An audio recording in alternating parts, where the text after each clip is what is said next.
Jay will be asking on something which is more on the development side, more on the professional side, and I will ask you something more on the personal side. How difficult is it to hold this crown on your head as the municipal commissioner and face all these complex challenges which I know you face day in and day out? But one thing I have seen about you is that I have never seen you get angry. So, मेरा सवाल है कि भूषण गगरानी को गुस्सा क्यों नहीं आता?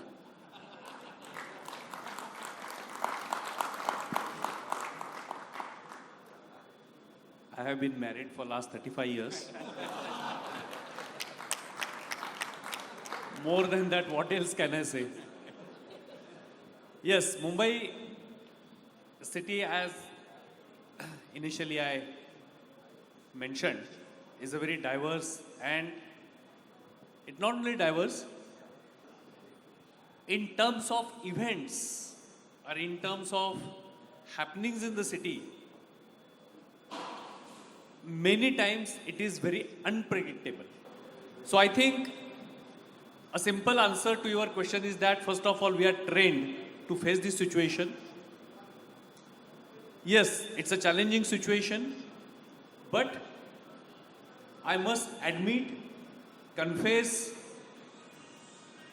that we work in a particular framework, which is democratic political framework.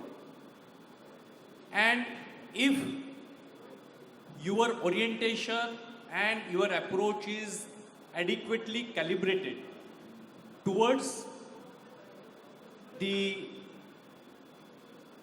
challenges, opportunities, strengths and weaknesses of this system, and you appreciate that thing, then I think your vision will be very, very clear and you will be able to work comfortably.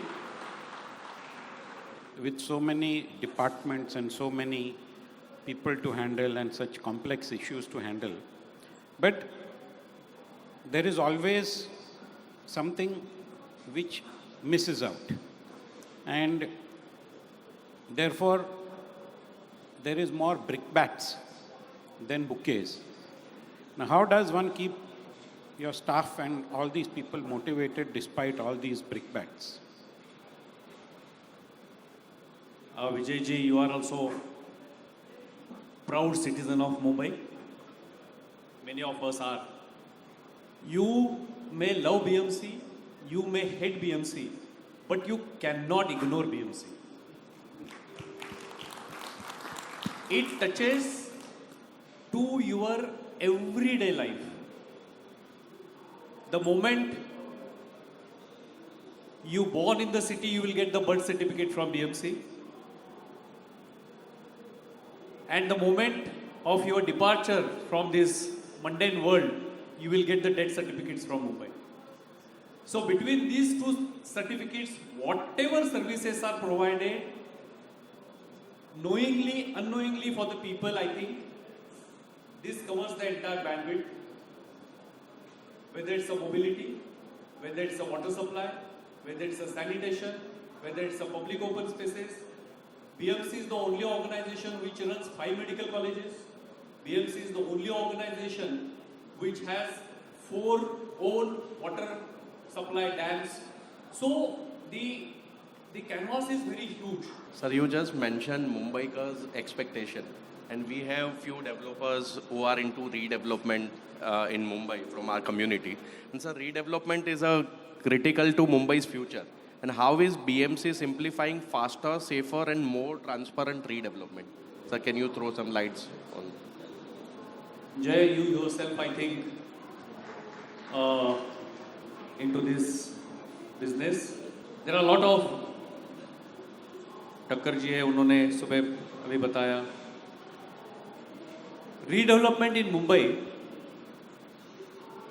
because of the nature of Mumbai's land-related issues and legacy issues, is very complex. Land always remained a very contested over the years. Little departure, but couple of interesting facts. How Mumbai's entire development and of course real estate is closely linked with land. Of course, real estate and land, I did not elaborate the relationship between two of them. I am delighted here to make a note that whatever investment various government agencies are doing into infrastructure development and public sector investments, whether it's roads, bridges, metros, and various other, the entire investment, if it is not reciprocated by private sector, this investment will become a sunk investment. But in Mumbai, all these developers are reciprocating that investment in the form of redevelopment or otherwise. So I think public sector and private sector is working in tandem to that extent. So to make Mumbai more livable, certain amount of public collective consciousness is to be created. Whenever a person from any place of India comes to Mumbai, from anywhere, he is very impressed with the civic sense of Mumbai. And whenever we go out and come back to Mumbai, we get very disappointed by the civic sense of our city. Thank you, sir. Thank you for sharing your time, clarity of thoughts, and deep commitment to the Mumbai's future. And thank you once again for being with us today, sir. Thank you. We would like to request Mr. Vijay Karya sir to felicitate our today's chief guest, Mr. Bhushan Gagrani sir.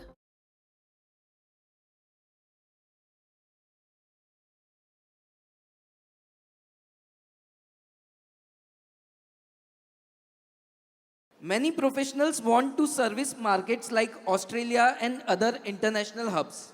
But their biggest doubt is what can realistically be done from India and when is on-ground presence actually required. So my question to you is, when servicing clients in markets like Australia or other international hubs, what exact type of work can realistically be delivered from India? And what kind of work usually requires on-ground presence or local alliances? And how should a small or a mid-sized firm structure this execution model practically? You may take an example of country like Australia, sir. No, I think most of the countries would have, similar way of, bringing business to India for any startups. There are many ways to do it depending on at what level you are starting your business, right? So if a small accounting firm wants to start a business, as my colleagues have mentioned, you need to be on LinkedIn, you need to have a good digital presence, you could go to the expo and try and win the business one-on-one. That's probably one of the best and easiest way to launch yourself. I think the second way and probably more strategic way of doing that is kind of go and see if you can actually do a partnership or JV with any of the practicing accounting firms in UK, US, or Australia. So you kind of become their back office to start with, and then obviously you can expand your wings. So that is another way of doing it. The third way, which is even more strategic, is actually now I see there's a huge culture of private equity and VCs in India. I would like to see why Indian chartereds, along with the VCs funds or PE funds, go and start acquiring some of the stakes in foreign CPA firms. That could actually be the more scalable, more fast, and more strategic. So these are the three ways of doing the business. Perfect. Thank you very much, sir. So that explanation really simplifies international servicing and gives professionals a clear picture of how Australia and similar markets can be handled practically from India. Thank you very much, sir. So my next question is to Anand Bhatia, sir. Once professionals start entering international work, the real challenge is not getting opportunities, but scaling them sustainably, right? So, CA Anand Bhatia sir, from your experience, what are some essential skills, mindsets, or capabilities that professionals must imbibe in their professional toolkit while scaling an international cross-border practice? Yeah, so I think we are taking the discussion forward, as you can see. First, from getting clients, how do you get clients, to now, how do you sustain clients, or how do you make sure that clients remain with you? One feature or one characteristic that we'll have to keep in mind is the softer aspect of culture as well, when you are dealing with international clients. The way that we have been doing in India might not be the same that will happen in some of these geographies, and perhaps each of these geography will have its nuances. Some of the Australian counterparts tell us that every week he receives 10 emails from Indian chartered accountants saying that we'll do at X dollars, X minus $2, X minus $2, and it becomes a pricing game. They don't want pricing beyond a point. They want quality, and they want consistent quality. So he says, I get irritated when I get an email or a LinkedIn request from an Indian chartered accountant saying that please give us work. So we'll have to look at the lens of the culture as well, what works, what does not work, what is working in India might not work there. Perfect. Thank you, sir. This gives a roadmap to scale internationally and have a proper work cross-border transactions. So now, even when relationships and opportunities are available, many mid-sized Indian firms feel they cannot compete with large global firms in cross-border advisory because of scale, brand, and resources. So my next question to Harshal sir, one big equalizer today is technology, especially AI, artificial intelligence. Harshal sir, I would like to take this discussion into a very relevant area. How can AI help mid-sized Indian firms become competitive with big firms in cross-border transaction advisory? No, so Pratik, I think that's a very, very relevant question that you have, asked. I think for the past 2 to 3 years, including, ICI courses, etc., AI is very, very relevant for all of us.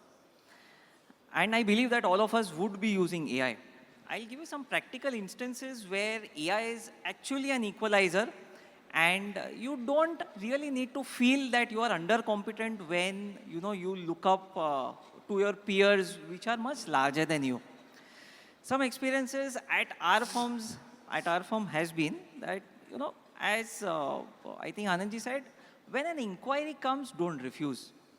So let's say you get an inquiry, I need some, advice on US trust for estate planning.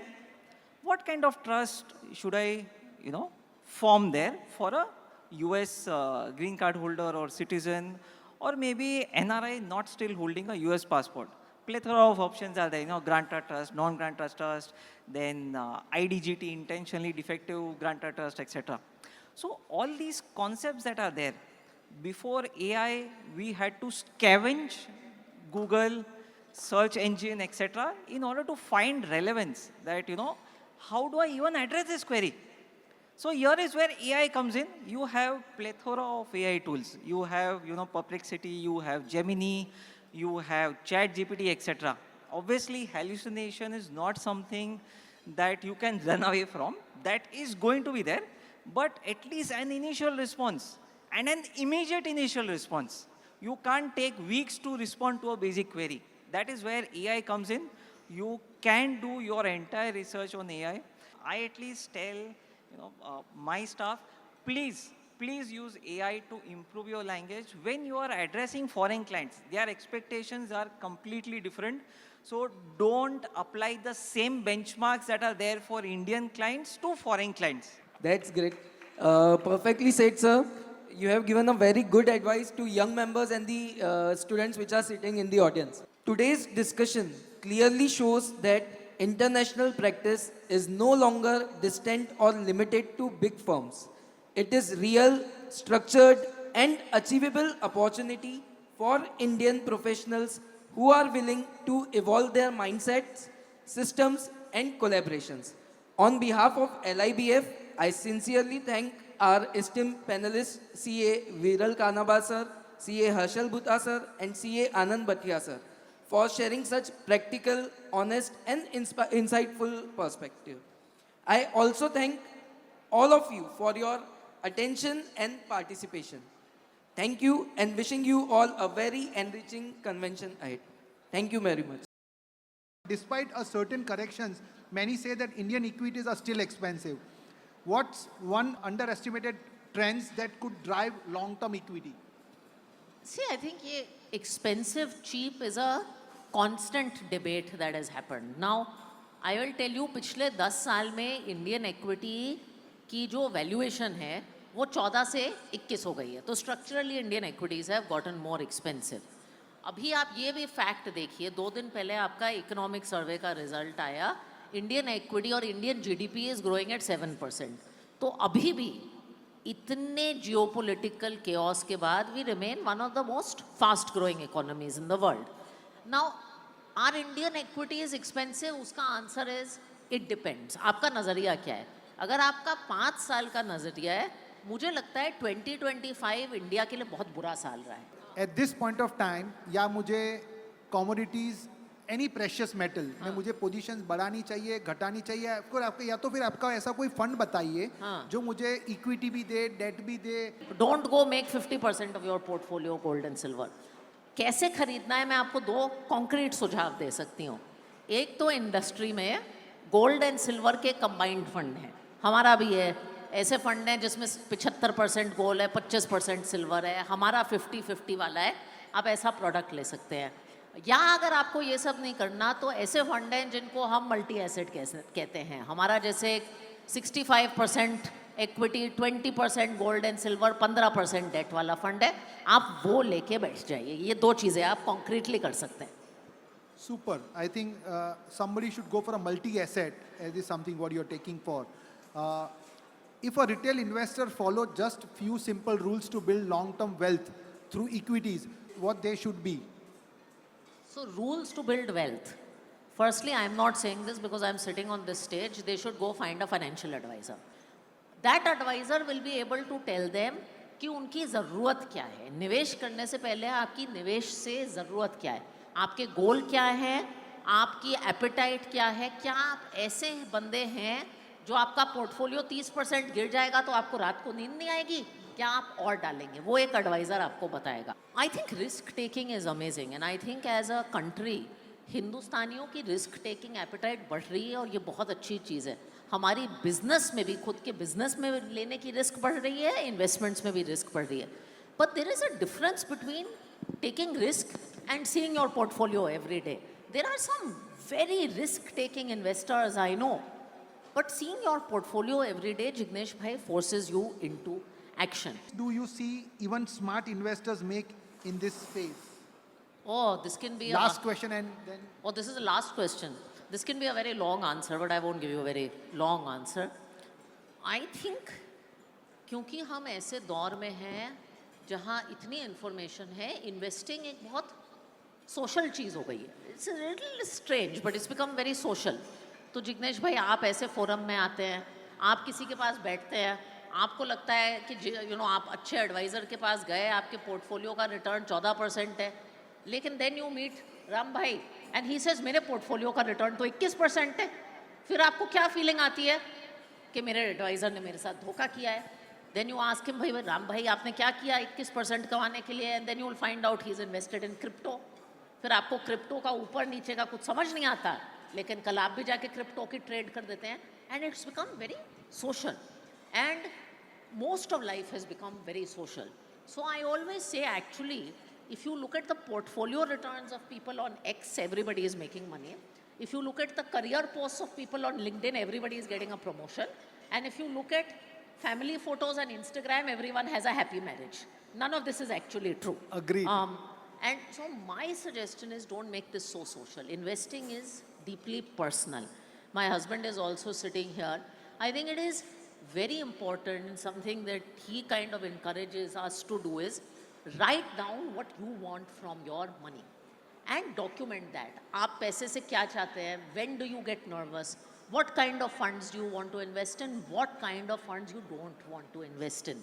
You know, Parivar mein we have this thing called values, and it is very important. I think have a set of core values and objectives around your money and stick to it, because then you won't get excited by Twitter and Instagram and Excel. Super. Thank you. I think the more we have many sessions today on the capital markets. A lot of veterans like Radhika ji is already in the room. We have got Parag Bhai Thakkar, we have got Ashish Bhai Somaiya, we have got Yuvraj Bhai with us, and Nimesh Bhai Chandan. All are there today with us. I would like to call upon Vijay Bhai Karya ji and Yuvraj to please come on the stage and felicitate Radhika ji.